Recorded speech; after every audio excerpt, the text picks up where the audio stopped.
Vieš si trafiť do úst?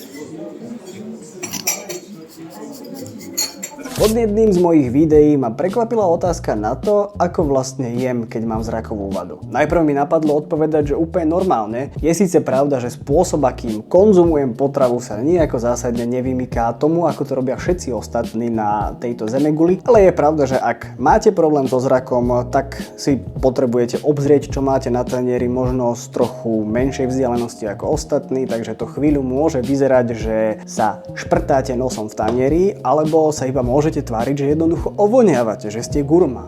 Ľudia, ktorí vidia ale trochu inak, alebo nevidia vôbec, to zase je o niečo iné. Napríklad, ak nevidíte vôbec, čo máte na tanieri, tak je pre vás veľmi užitočné, ak vám niekto opíše, čo sa kde nachádza. Napríklad naľavo máš rezeň, napravo máš zemiakovú kašu a niekde nad tým je kapustový šalát a potom, keď si to tak nejak už ohmatáte v úvodzovkách tým príborom, tak tušíte, do čoho ste práve zabrdli a jednoduchšie sa vám potom orientuje a je to oveľa príjemnejší zážitok. Niektorí nevidiaci dokonca uprednostňujú jesť všetko lyžicou, pretože je jednoduchšie trápiť sa iba s jedným kúskom príboru ako s dvoma. A na záver ešte jeden pro tip. Ak náhodou niekedy budete papať v spoločnosti človeka so zrakovou vadou a tento človek už doje, no vy stále uvidíte na jeho tanieri ešte nejaký kúsok jedla, tak sa ho skúste veľmi slušne a dôstojne spýtať, či si už naozaj neprosí, pretože na tanieri mu ešte niečo ostalo.